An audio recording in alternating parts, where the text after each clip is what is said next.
slide dhuwur sih.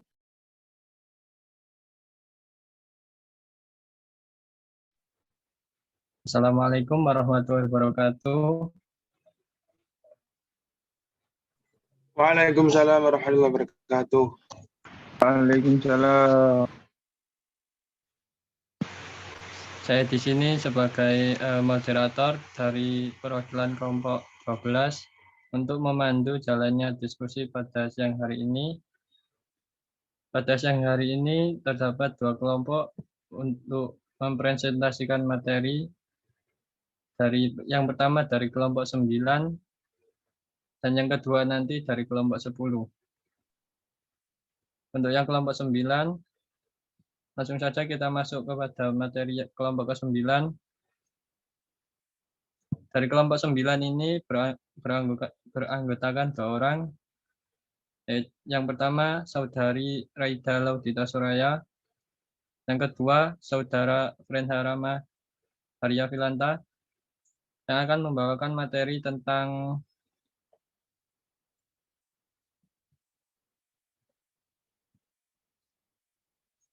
Audit sumber daya manusia.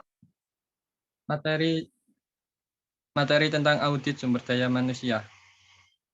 Untuk yang pertama, materi yang pertama akan dibawakan oleh Saudara Frenharama. Waktu dan tempat saya persilahkan.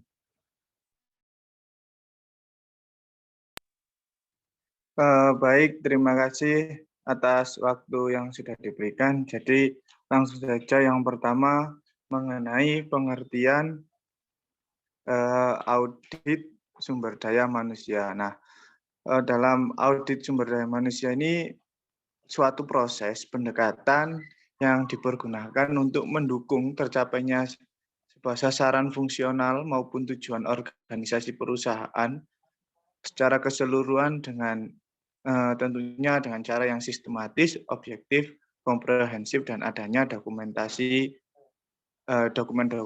dalam kegiatan organisasi tersebut. Nah, fungsi-fungsinya ya organisasi yang terpengaruh oleh manajemen sumber daya manusia, sehingga memberikan rekomendasi perbaikan atas berbagai kekurangan yang terjadi pada aktivitas sumber daya manusia yang diaudit untuk meningkatkan program aktivitas. Nah, jadi kalau menurut SP Hasibuan, bahwasanya audit sumber daya manusia ini tindak lanjut dari realisasi perencanaan-perencanaan yang telah dilakukan, di mana audit sumber daya manusia ini penting dan tentunya harus dilakukan untuk mengetahui apakah para karyawan sudah bekerja dengan baik dan berperilaku sesuai rencana tadi, dan tentunya pelaksanaan audit SDM ini sangat penting bagi perusahaan maupun bagi karyawan yang bersangkutan. Baik, next.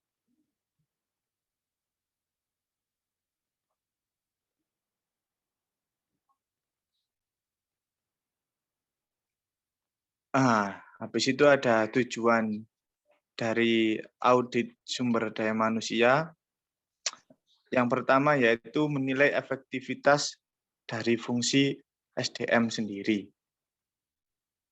Yang kedua yaitu menilai apakah program aktivitas SDM telah berjalan secara ekonomis, efektif, dan efisien. Yang ketiga memastikan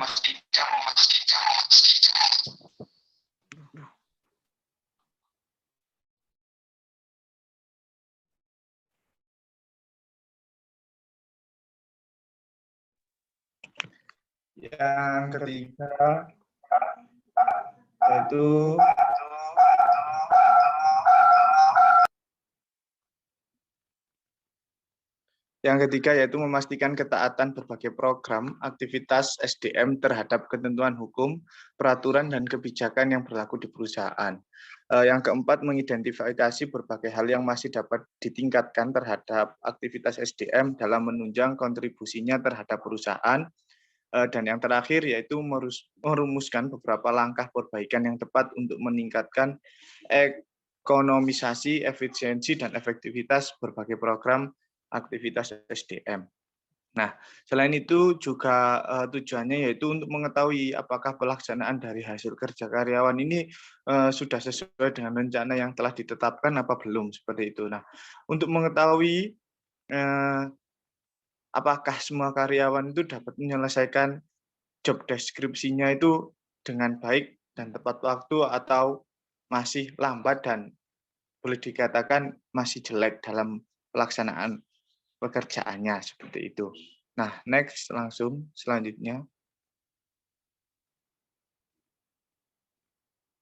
Nah, habis itu ada manfaat audit sumber daya manusia. Manfaatnya sendiri ini menurut William B. Werther dan Gill Davis. Nah, bahwasanya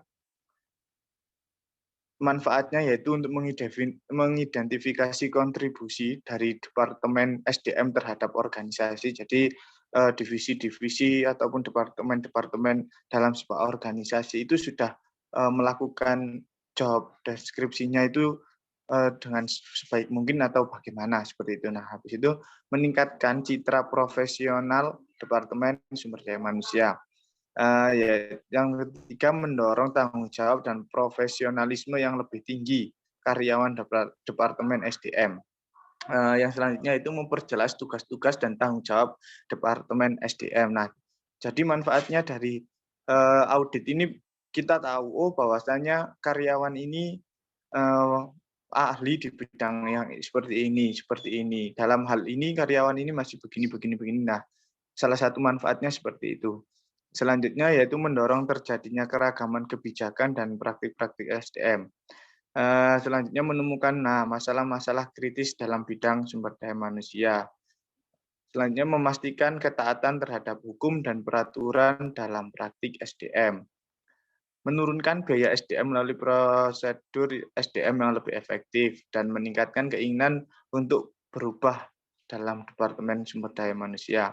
Dan yang terakhir, memberikan evaluasi yang cermat terhadap sistem informasi SDM.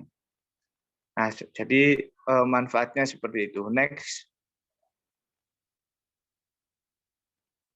Nah, di sini ada ruang lingkup audit sumber daya manusia yang mana ada 5W1H, ini menurut dari SP Hasibuan mengenai ruang lingkup sumber daya manusia. Yang pertama, what apa yang dinilai? Yang dinilai yaitu prestasi kerjanya, perilaku, kesetiaan, kejujuran, dan yang lain sebagainya. Habis itu why, kenapa kok harus dinilai?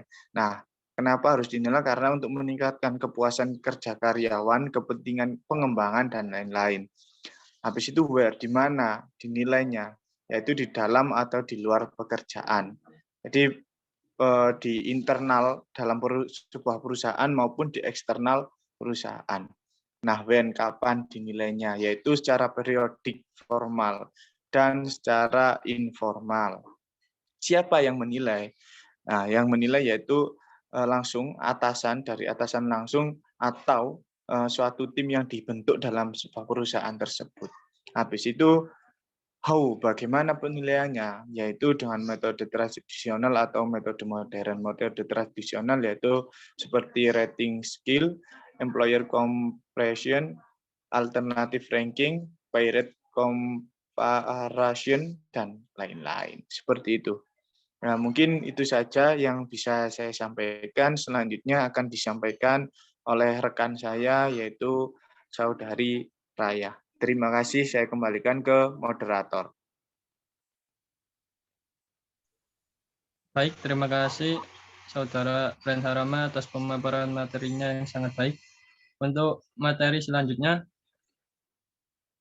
yang akan dibawakan oleh pemateri yang kedua, yakni Saudari Raida Laudita Soraya. Waktu dan tempat saya persilahkan.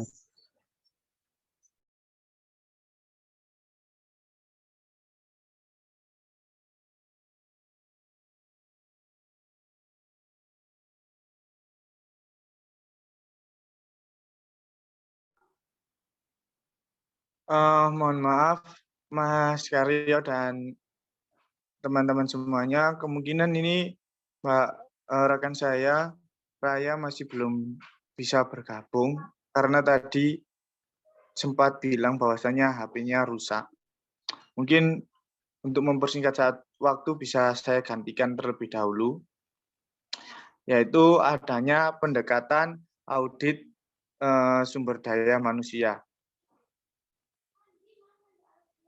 Di sini ada pendekatan perbandingan, pendekatan statistik, pendekatan otoritas eksternal, dan manajemen dengan pendekatan tujuan, dan pendekatan kepatuhan.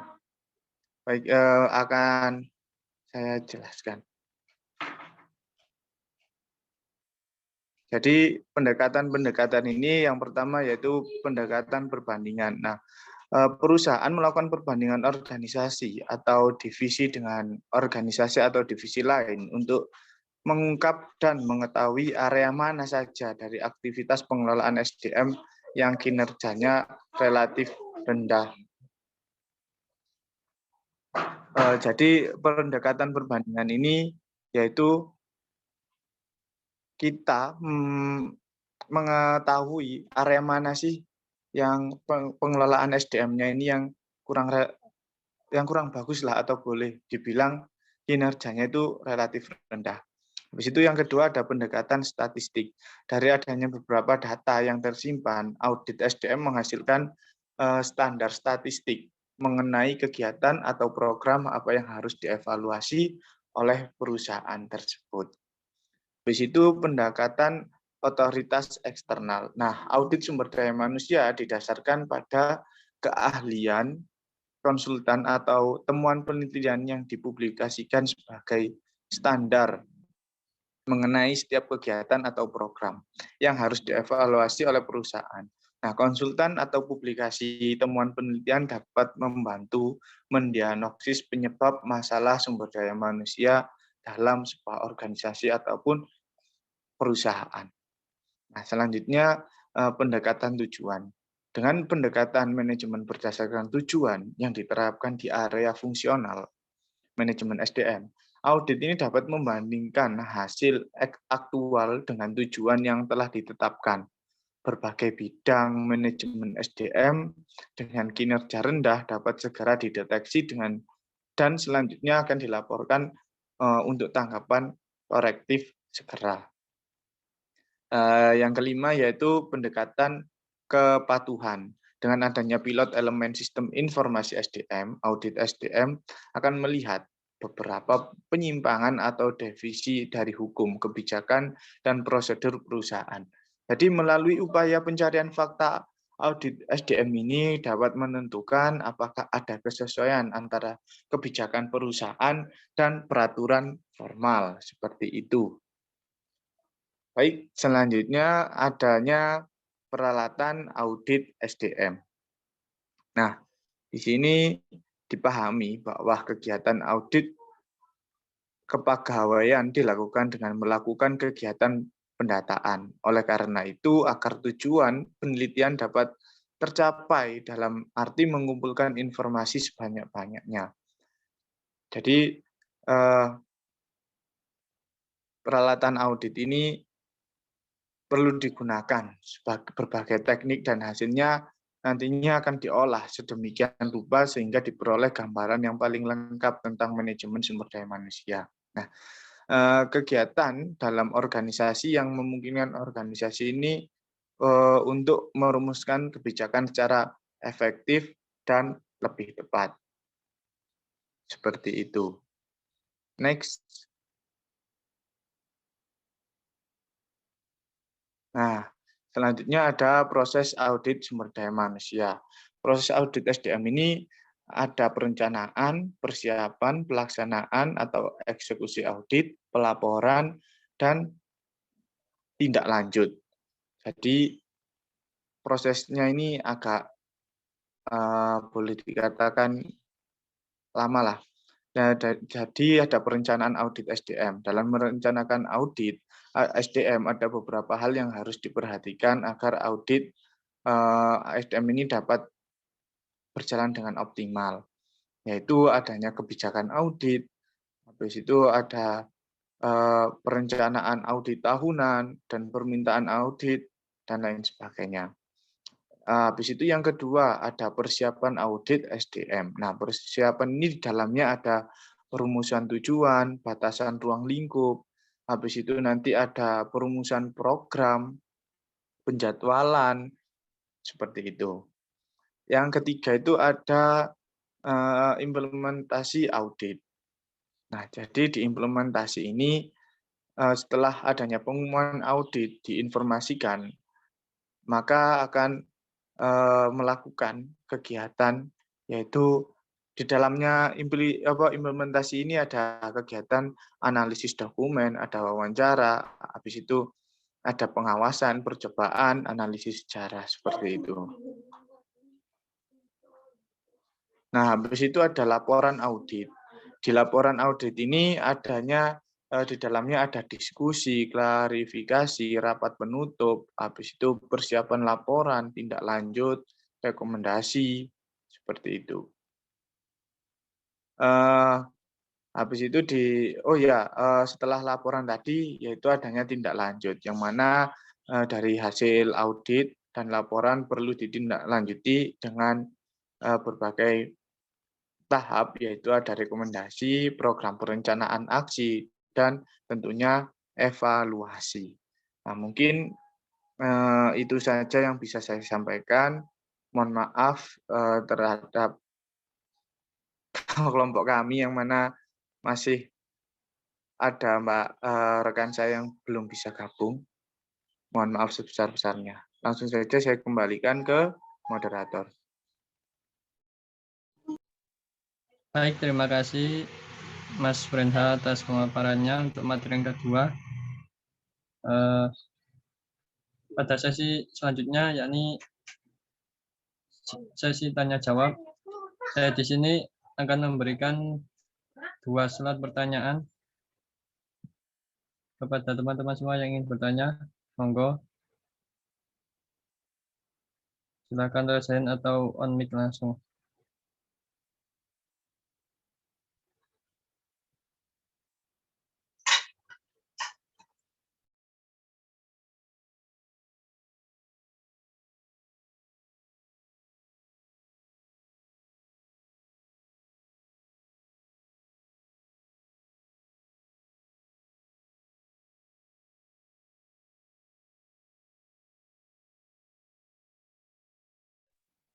Gimana untuk teman-teman yang lain? Apakah ada yang ditanyakan untuk materi dari kelompok 9 ini tentang audit sumber daya manusia? Jika ada yang ditanyakan, langsung saja raise hand atau on mic. Monggo, teman-teman.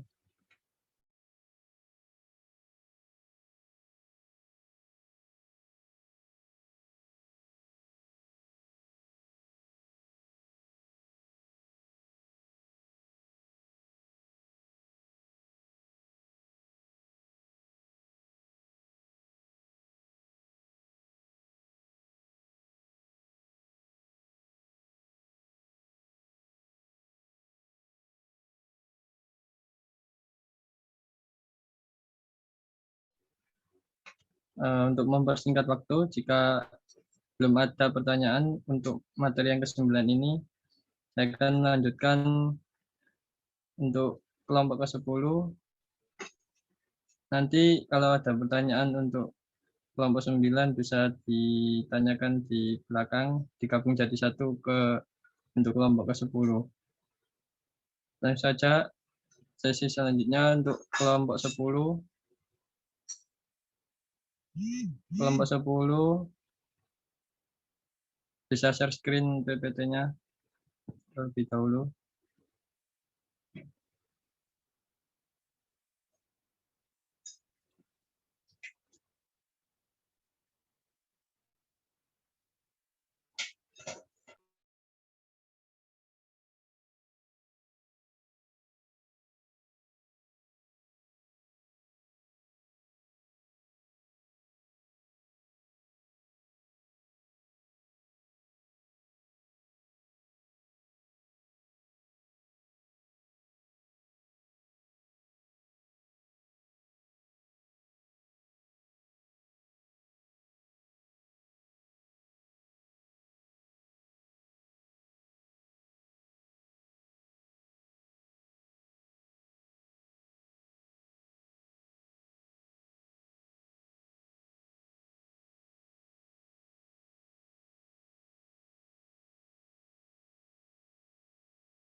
Kelompok 10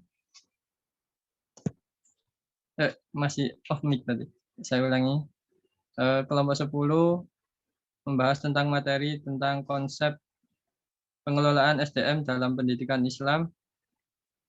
Dalam kelompok 10 ini beranggotakan 2 orang, yakni yang pertama Saudari Jenar Mesayu dan yang kedua Saudari Rifka Mufidah Pitambara. Untuk materi yang pertama akan dibawakan oleh Saudari Jenar Mesayu. Waktu dan tempat saya persilahkan. Baik, terima kasih atas waktu dan kesempatannya.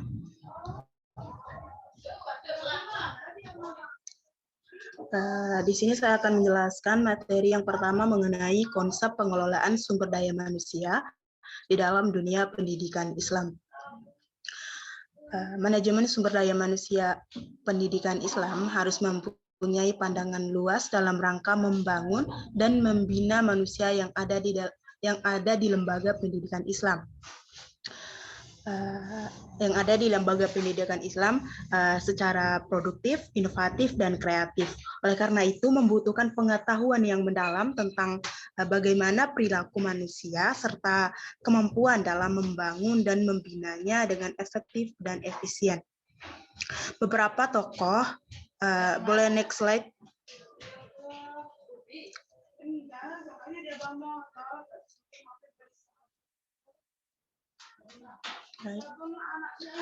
Beberapa tokoh telah memberikan beberapa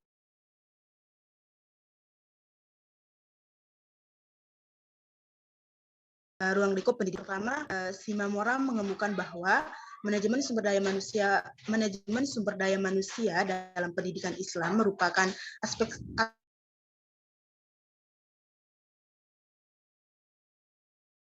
penilaian dan pengelolaan individu, anggota organisasi, atau kelompok kerja. Boleh next slide. Sebelumnya mohon maaf apabila suara saya tidak terdengar jelas, dikarenakan di sini kondisinya sedang hujan. Selanjutnya, Dessler mengemukakan juga bahwa manajemen sumber daya manusia pendidikan Islam merupakan suatu kebijakan dan praktek yang dibutuhkan seseorang dalam menjalankan aspek sumber daya manusia pendidikan Islam dari perekrutan, penyaringan, pelatihan, dan pengembangan, serta penilaian di lembaga pendidikan Islam. Boleh next slide. Oke. Poin kedua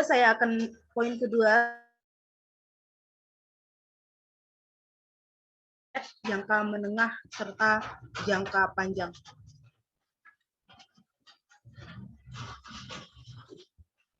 Perencanaan sumber daya manusia atau lebih dikenal dengan PSDM adalah proses sistematis untuk meramalkan baik permintaan prospektif dan pasokan tenaga kerja, serta penggunaan keterampilan dengan tujuan perusahaan. Tujuan utama PSDM adalah menetapkan tujuan dan sasaran perusahaan. Boleh next slide.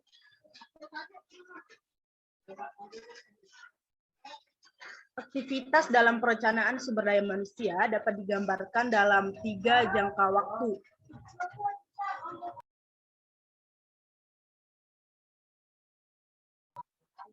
Yang pertama ialah perencanaan jangka pendek sampai dengan 1 tahun atau yang lebih sering dikenal dengan sebutan sebagai strategi sumber daya manusia. Yang pertama meliputi meramalkan permintaan dan penawaran yang dapat diprediksi dengan pasti atau pekerjaan yang butuh diisi dan ditawarkan, bagaimana dan di mana mendapatkan orang-orang tersebut. Yang kedua, menetapkan tujuan yang mudah untuk diklasifikasi, meliputi menarik, menilai, dan menentukan karyawan yang dibutuhkan untuk berbagai pekerjaan. Yang ketiga, desain dan implementasi program-program jangka pendek, semisalnya program penarikan karyawan, program seleksi, dan lain sebagainya. Yang keempat, mengevaluasi perencanaan jangka pendek meliputi penilaian tentang seberapa baik tujuan yang telah dicapai. Yang kedua, perencanaan jangka menengah atau jangka menengah ini dalam jangka waktu 2 atau 3 tahun, meliputi yang pertama meramalkan permintaan jangka menengah. Dalam hal ini, perencanaan strategi berusaha memprediksi output organisasi, misalnya produksi yang diharapkan, volume, dan tingkat penjualan. Yang kedua, meramalkan penawaran jangka menengah. Untuk meramalkan penawaran jangka menengah, untuk meramalkan penawaran jangka menengah dapat diturunkan dari sumber informasi eksternal atau internal. Tetapi biasanya informasi internal yang krusial lebih layak. Yang ketiga, menetapkan tujuan. Tujuan jangka menengah lebih terlihat dalam hal menyesuaikan kembali keahlian, sikap, dan perilaku karyawan untuk menyesuaikan perubahan utama yang dibutuhkan dalam bisnis. Yang keempat, desain dan implementasi program jangka menengah yang dapat membantu karyawan dalam menyesuaikan perubahan organisasi. Program-program ini meliputi training atau retraining. Hal ini dipengaruhi oleh perubahan teknologi, pelayanan yang terkait dengan pekerjaan yang membutuhkan gaya manajemen baru, produksi barang, nilai-nilai dari orientasi pelayanan, dan pelayanan penyerahan barang. Yang terakhir, evaluasi jangka menengah. Karena jangka menengah lebih tidak pasti, kontingensi dan ruang lingkup lebih luas, maka penyesuaian unit analisis seringkali pada produktivitas departemen atau unit bisnis. Yang terakhir, jangka panjang lebih dari 3 tahun meliputi meramalkan permintaan dan penawaran yang berhubungan dengan tantangan suksesi. Kegiatan dalam meramalkan permintaan dan penawaran jangka panjang meliputi mengidentifikasi karyawan yang mempunyai potensi tinggi, mengidentifikasi yang dibutuhkan, menyediakan pengalaman belajar untuk mengembangkan kompetensi. Yang ketiga, program desain dan implementasi. Hal ini dapat dilakukan dengan mengembangkan talenta orang-orang yang mempunyai kemampuan mental lebih baik, yang secara psikologi cocok dengan yang dibutuhkan perusahaan untuk inovasi dan perubahan, perencanaan suksesi dan pengembangan karir, serta program peningkatan kualitas. Yang ketiga, evaluasi perencanaan jangka panjang. Evaluasi jangka panjang juga diterapkan untuk mengevaluasi program-program jangka panjang yang menggunakan hasil-hasil perusahaan seperti share price, market share, the price of industry awards, dan lain sebagainya. Sekian materi yang bisa saya sampaikan. Saya kembali lagi ke moderator.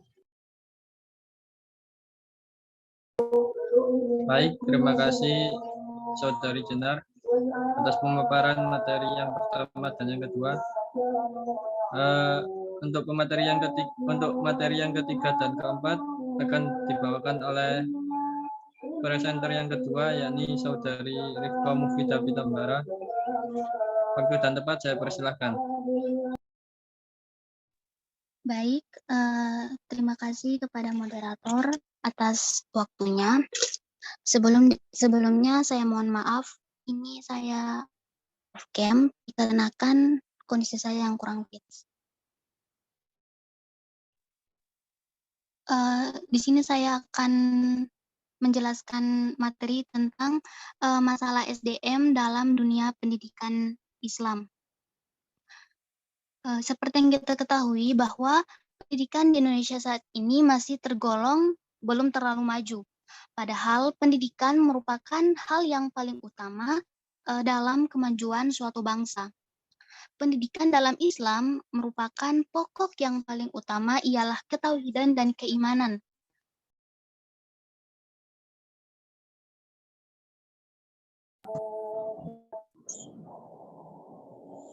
Baik, di sini saya akan lanjutkan materinya. Jadi pendidikan Islam memiliki keunggulan sejak awal perkembangannya karena gayanya yang komprehensif yang dirancang untuk mendorong peserta didik agar mampu mengekspresikan segala kemampuannya. Untuk itu, pendidikan Islam telah memadukan kurikulum umum dan agama seperti yang dilakukan di tingkat madrasah saat ini. pendidikan Islam merupakan suatu proses yang tidak dapat terlepas dari peran sumber daya manusia atau SDM. Nah, tujuan dalam pendidikan Islam sendiri tentunya tidak dapat terwujud tanpa adanya peran aktif dari pendidik. Walaupun madrasah sudah memiliki alat-alat yang canggih, namun hal itu tidak dapat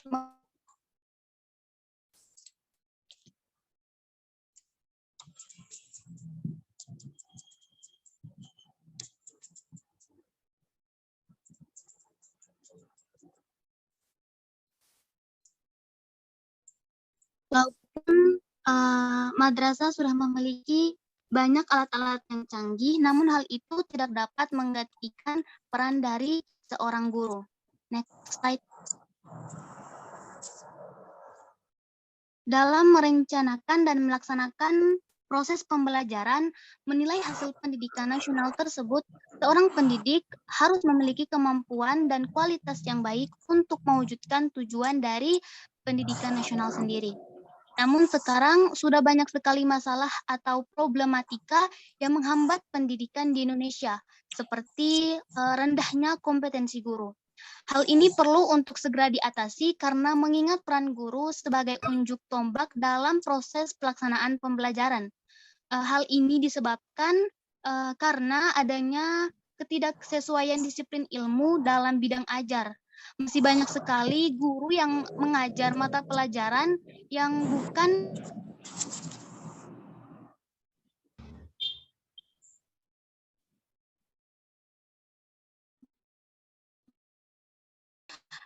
lain penyebabnya karena rendahnya program PKD atau peningkatan keprofesian berkelanjutan.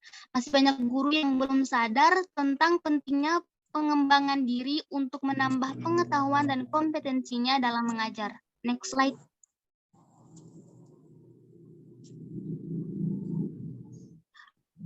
Materi selanjutnya adalah program pengembangan SDM. Dalam era pembangunan saat ini, terutama jika dihadapkan dengan situasi kehidupan yang semakin mengglobal dan kompetitif, maka kita membutuhkan sumber daya manusia yang berkualitas tinggi. Dalam konteks sumber daya manusia atau SDM, pengembangan dipandang sebagai peningkatan kualitas SDM melalui program-program pelatihan pendidikan. Menurut Ivan Kevik, pelatihan adalah usaha untuk meningkatkan kinerja karyawan dalam pekerjaannya yang sekarang atau dalam pekerjaan lain yang akan dijabatnya segera. Pelatihan jika berorientasi ke masa sekarang adalah membantu karyawan untuk menguasai keterampilan dalam pekerjaannya. Dengan adanya pelatihan akan membantu guru dan tenaga pendidikan dalam memahami suatu pengetahuan serta penerapannya, guna meningkatkan keterampilan, kecakapan, dan sikap yang diperlukan oleh lembaga pendidikan dalam usaha untuk mencapai tujuan. Berbagai riset telah menunjukkan bahwa pelatihan yang efektif secara signifikan akan berpengaruh terhadap peningkatan proses kerja. Sedangkan pendidikan adalah suatu kegiatan yang meningkatkan penguasaan teori dan keterampilan dalam memutuskan persoalan-persoalan yang menyangkut kegiatan untuk mencapai tujuan. Upaya ini dilakukan untuk memperbaiki kontribusi produktif para karyawan dan pengembangan SDM menghadapi segala kemungkinan yang terjadi akibat perubahan lingkungan. Next slide. Pengembangan sumber daya manusia dilakukan melalui pendidikan dan pelatihan baik secara formal maupun informal yang dilaksanakan secara simultan berkelanjutan. Terdapat 5 domain SDM yang dianggap penting dalam pengembangan SDM pada bidang pendidikan. Kelima domain tersebut adalah yang pertama profesionalitas, kedua daya kompetitif, yang ketiga kompetensi fungsional, yang keempat, keunggulan partisipatif dan kerjasama. Namun demikian, pengembangan terhadap kelima domain SDM tersebut diperlukan Total Quality Control atau TQC dan program diklat terpadu agar tercapai efektivitasnya. Next slide. Pengembangan bertujuan untuk meningkatkan pengetahuan, keterampilan, dan kemampuan produktivitas kerja. Tujuan pengembangan guru dan tenaga kependidikan pada hakikatnya menyangkut hal-hal sebagai berikut.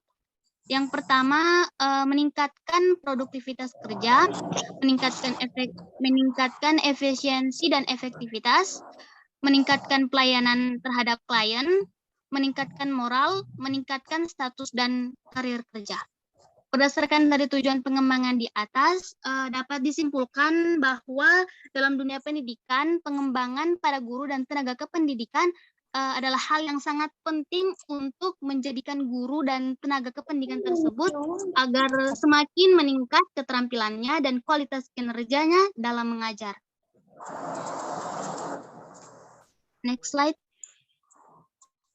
Sehubungan dengan upaya yang dilakukan dalam mengatasi problematika sumber daya manusia dalam manajemen pendidikan Islam, khususnya pada problematika rendahnya kualitas pendidikan guru, maka diupayakan melalui penyelenggaraan berbagai program kegiatan sebagai berikut.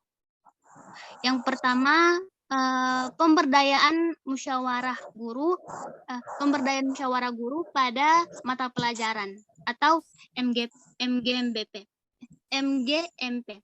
Program MGMP merupakan salah satu program pengembangan kompetensi guru yang cukup efektif bagi peningkatan kualitas guru dalam mengelola pembelajaran sehingga mereka menjadi tenaga pengajar yang betul-betul profesional. Upaya ini dapat dilakukan dengan berperan sebagai fasilitator bagi guru agar mampu mengefektifkan program MGMBP di sekolah demi mengasah kemampuan guru ke arah yang lebih baik. Selanjutnya ada memotivasi guru mengikuti kursus kependidikan. Program khusus kependidikan bertujuan penting agar guru dapat mengikuti kursus yang berkaitan dengan spesialisasi keahliannya masing-masing demi peningkatan kompetensi pedagogiknya ke arah yang lebih baik. Misalnya kursus keterampilan berbasis kecakapan hidup atau life skill seperti kursus komputer, bahasa asing, dan lain-lain. Selanjutnya ada mengadakan lokakarya atau workshop. Workshop pendidikan merupakan suatu kegiatan belajar kelompok yang terdiri dari petugas-petugas pendidikan yang memecahkan problem yang dihadapi melalui percakapan dan bekerja secara kelompok maupun perorangan. Problem yang dibahas muncul dari pesertanya sendiri, metode pemecahan masalah dengan cara musyawarah. Selanjutnya, mengadakan penataran guru. Adapun bentuk penyelenggaraan penataran guru dapat dilakukan dengan beberapa cara, yaitu yang pertama, sekolah yang bersangkutan mengadakan penataran sendiri dengan menyewa tutor atau penatar yang dianggap profesional dan dapat memenuhi kebutuhan. Yang kedua, sekolah bekerja sama dengan sekolah-sekolah lain atau lembaga lain yang sama-sama membutuhkan penataran sebagai upaya dalam peningkatan kompetensi tenaga kependidikannya. Yang ketiga, sekolah mengirimkan atau mengutus para guru untuk mengikuti penataran yang dilaksanakan oleh sekolah lain atau lembaga departemen yang membawahi. Dengan adanya pengembangan guru, mereka dituntut untuk selalu mengembangkan dirinya mengenai materi pelajaran dari bidang studi maupun keterampilannya. Tanpa adanya kesadaran pengembangan diri yang dilakukan oleh guru dan tenaga kependidikan, maka peningkatan profesionalisme guru tidak dapat tercapai secara optimal. Sekian pemaparan materi dari saya kembalikan kepada moderator. Baik, terima kasih Saudari Rifqa Mufidah atas pemaparan materi yang ketiga dan keempat. Untuk sesi selanjutnya, yakni sesi tanya jawab bagi kelompok 10 dan juga bagi kelompok 9 yang tadi di awal belum ada yang mengajukan pertanyaan. Saya berikan masing-masing 2 slot pertanyaan bagi kedua kelompok. Monggo teman-teman yang ingin bertanya silahkan raise hand atau on mic langsung Ayo, saya izin bertanya, moderator.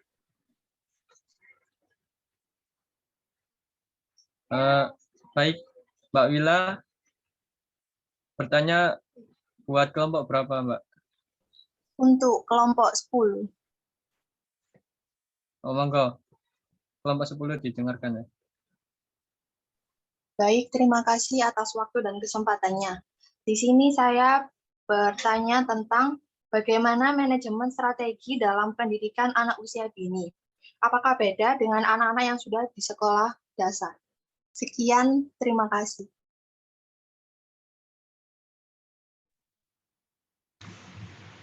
Untuk kelompok 10, pertanyaan dari Saudari Wila, apakah bisa dipahami?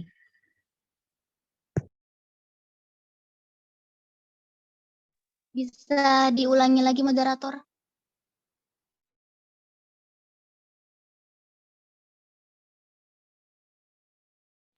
Monggo, Mbak Saudari Wila, bisa diulangi lagi pertanyaannya. Baik, saya ulangi. Bagaimana manajemen strategi dalam pendidikan anak usia dini? Apakah beda dengan anak-anak yang sudah sekolah di sekolah dasar? Bagaimana? Apakah sudah jelas? Baik, terima kasih atas pertanyaannya. Sama-sama. Baik, terima kasih Saudari Wila atas pertanyaannya. Ini ada pertanyaan di kolom chat. Untuk kelompok 10 juga. Untuk kelompok 10 saya bacakan pertanyaan dari Saudari Siti Rosidatul Abida. Pertanyaannya yaitu, perencanaan yang telah dijelaskan tadi ada 3, yaitu perencanaan jangka pendek, menengah, dan perencanaan jangka panjang. Bisakah kalian jelaskan apa tujuan perencanaan sumber daya manusia tersebut? Terima kasih. Apakah kelompok 10 bisa memahami pertanyaan dari Saudari Abida? Siap, bisa dipahami. Terima kasih. Baik, untuk kelompok 9 masih tersisa 2 slot pertanyaan. Monggo teman-teman yang ingin bertanya buat kelompok 9 ya. Karena kelompok 10 sudah habis slot pertanyaannya. Monggo teman-teman yang lain yang ingin bertanya silakan raise hand atau on mic langsung. Izin bertanya, Mas.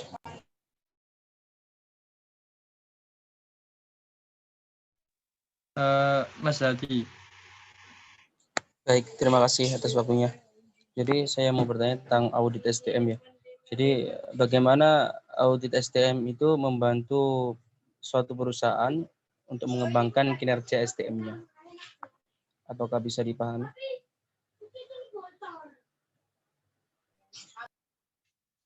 Kelompok 9, Mas Fren Harama, apakah bisa memahami? Mas Fren Harama. Iya, Mas. Bisa diulang? Apa sudah paham? Pertanyaannya bisa saya ulang? Sebentar, sama saya catat. Siap. Monggo. Tentang audit SDM ya, Mas. Bagaimana audit SDM mempengaruhi kinerja sumber daya manusia? Kurang lebih begitu ya, Mas Hadi. Jadi saya ulang biar jelas. Jadi, Jadi Mas. bagaimana audit SDM itu membantu suatu perusahaan untuk mengembangkan dan meningkatkan kinerja SDM-nya? Apakah bisa dipahami?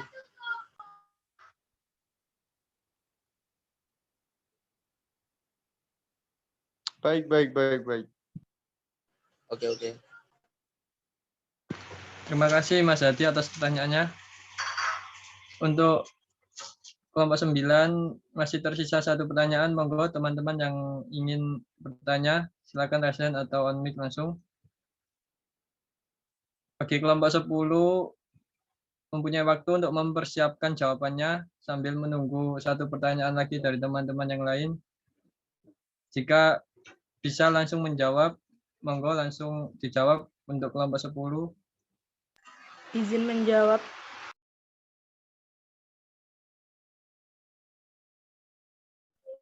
Monggo dari kelompok 10 bisa menjawab pertanyaan.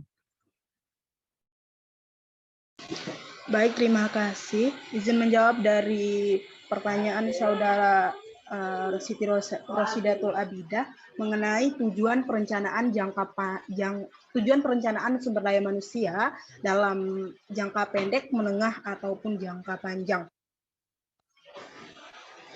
Astagfirullahaladzim. Tujuan perencanaan adanya jangka panjang, jangka menengah ataupun jangka pendek ialah menetapkan prediksi permintaan sumber daya manusia selama 2 atau 3 tahun atau lebih dengan maksimal 5 tahun agar perusahaan atau organisasi memiliki kemampuan mempertahankan dan mengembangkan eksistensi kompetitif melalui kemampuan meraih laba secara berkelanjutan. Selanjutnya ialah untuk menjamin ketersediaan sumber daya manusia, baik jumlah maupun kualitasnya, untuk saat ini atau di masa yang akan datang. Selanjutnya ialah untuk meningkatkan pendayagunaan sumber daya manusia, dan yang terakhir ialah untuk meningkatkan kapasitas sumber daya manusia dan memberikan kepuasaan kerja. Mungkin bisa dipahami.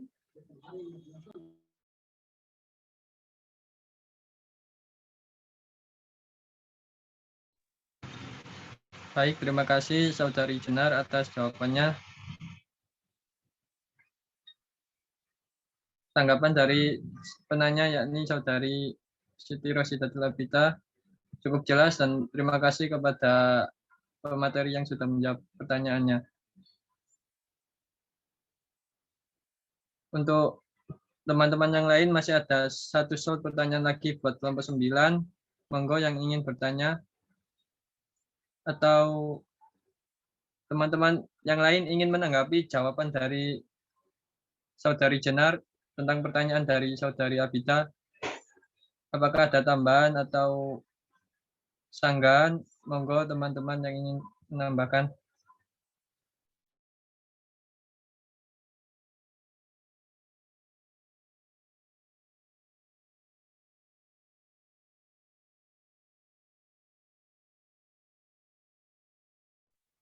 Jika tidak ada tambahan untuk jawaban dari Saudari Jenar, bisa dilanjutkan untuk pertanyaan yang kedua. Buat kelompok 10, apakah bisa dijawab?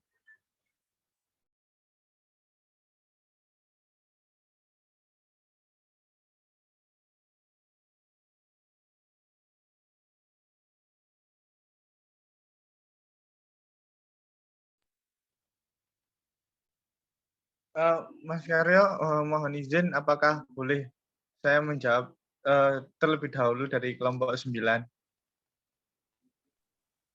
Baik, Mas Prenharama. Monggo langsung saja dari kelompok 9 menjawab pertanyaan yang pertama tadi. Waktu dan tempat saya persilakan. Baik, terima kasih atas waktu yang sudah diberikan atau soal yang sudah diberikan oleh Mas Hadi. Pertanyaannya yaitu bagaimana audit SDM ini dapat mempengaruhi atau membantu perusahaan dalam kinerja perusahaan ke depannya. Jadi intinya bagaimana caranya, yaitu tentunya audit SDM ini sangat mempengaruhi. Bahwasanya dari audit SDM itu manfaatnya, tujuan atau manfaatnya itu untuk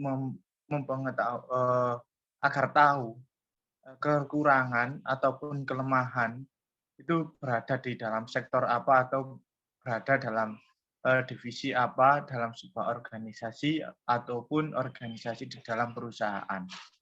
Jadi contoh, kalau di dalam sebuah organisasi, perusahaan ataupun organisasi umumnya ada di bidang digitalisasi. Nah, di situ kita audit sumber daya manusianya, apakah program kerja dari divisi digitalisasi ini sudah berjalan dengan lancar, targetnya apakah sudah memenuhi target, mulai dari waktu menjalankan sebuah program kerjanya itu apakah sudah tepat waktu atau belum, habis itu kita cari kendalanya apa, dan nantinya akan dibawa ke evaluasi, yang mana akan dari hasil evaluasi itu akan dibuat untuk ke depannya untuk menangani sebuah masalah-masalah tersebut agar nantinya ke depannya dapat berjalan dengan lancar dalam sebuah organisasi umum ataupun organisasi dalam perusahaan.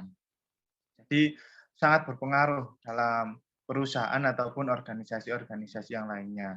Yang mana ya tujuannya itu tadi agar dapat mengetahui permasalahan-permasalahan dalam organisasi perusahaan tersebut, agar mengetahui bagaimana kinerja dari SDM-nya apakah sudah maksimal atau belum. Nah, dari audit ini dapat kita simpulkan bahwasanya dari divisi digitalisasi contoh Mas Karyo pekerjaannya bagian pembuatan desain kurang begini. Nah, habis itu ada konten kreatornya kurang kreatif ataupun bagaimana. Nah, bisa kita ketahui dari adanya audit sumber daya manusia seperti itu. Terima kasih.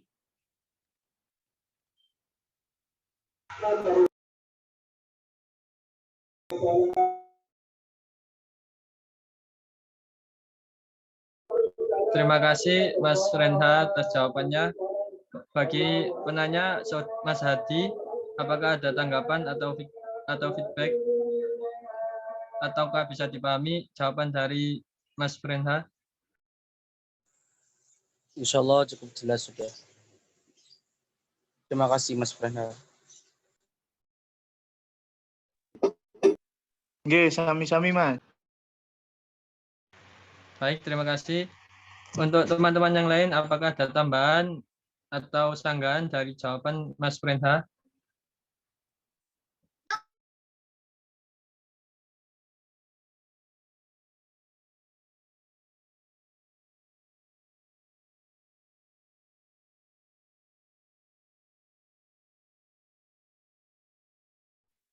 Jika tidak ada tambahan atau sanggahan dari pernyataan dari Mas Renha, saya lanjutkan ke pertanyaan kedua untuk kelompok 10. Apakah kelompok 10 sudah bisa menjawab? Izin menjawab moderator. Baik, monggo persilakan kelompok 10 menjawab pertanyaan. Jadi strategi PAUD ini merupakan, jadi tentu saja strategi PAUD yang digunakan untuk anak usia dini sama anak-anak yang di sekolah dasar itu tentu saja berbeda. Strategi PAUD merupakan suatu metode atau cara dalam mengatur, mengelola sebuah lembaga pendidikan untuk anak usia dini. Agar PAUD yang dikelola bisa berjalan dengan baik, maka kita harus memahami 3 hal, yaitu kelembagaan pendidikan, metode pengajaran, dan kurikulum. Ketiga hal tersebut harus dipahami baik secara teoritis dan praktis. Suatu lembaga pendidikan agar dapat berjalan secara efektif dan efisien diperlukan adanya penataan, pengelolaan, dan kegiatan lain. Seperti yang kita ketahui, pengelolaan PAUD mengacu dalam bidang seni daripada ilmunya.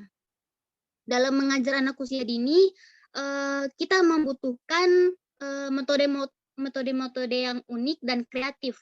Kualitas pendidik sangat menentukan hasil dari pembelajaran yang dicapai. Karena itu, pendidik harus mampu menguasai setiap metode pengajaran yang harus dilakukan. 3 metode pembelajaran PAUD dapat dibagi menjadi 3, yaitu yang pertama bermain, bercerita, dan bernyanyi. Sekian jawaban dari saya kembalikan kepada moderator. Baik, terima kasih Saudari Rifka Mufida atas jawabannya. Dari penanya, apakah ada feedback atau sanggahan? Saudari Wila Indria Syarani. Apakah ada tambahan atau feedback dari jawaban Saudari Rifka? Sudah tidak ada.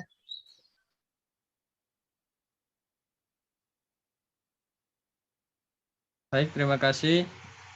Untuk teman-teman yang lain, apakah ada tambahan materi dari rangkuman beberapa pertanyaan yang sudah ditanyakan oleh beberapa teman kita. Apakah ada tambahan materi atau sanggahan dari teman-teman yang lain? Monggo.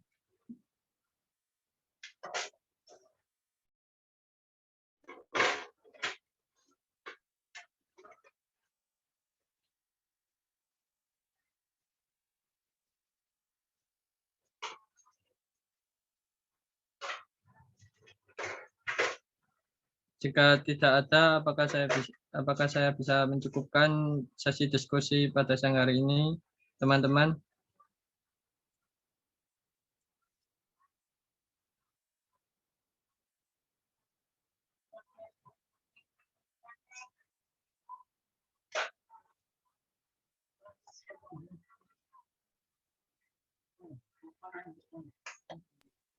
Insya Allah sampun Mas. Baik, terima kasih. Untuk sesi diskusi pada siang hari ini saya cukupkan. Saya sebagai moderator, pemandu diskusi dari awal hingga akhir, apabila ada kesalahan, baik disengaja maupun tidak sengaja, kurang lebihnya saya mohon maaf yang sebesar-besarnya. Akhirul kalam. Wassalamualaikum warahmatullahi wabarakatuh. Waalaikumsalam. Waalaikumsalam warahmatullahi wabarakatuh. warahmatullahi wabarakatuh.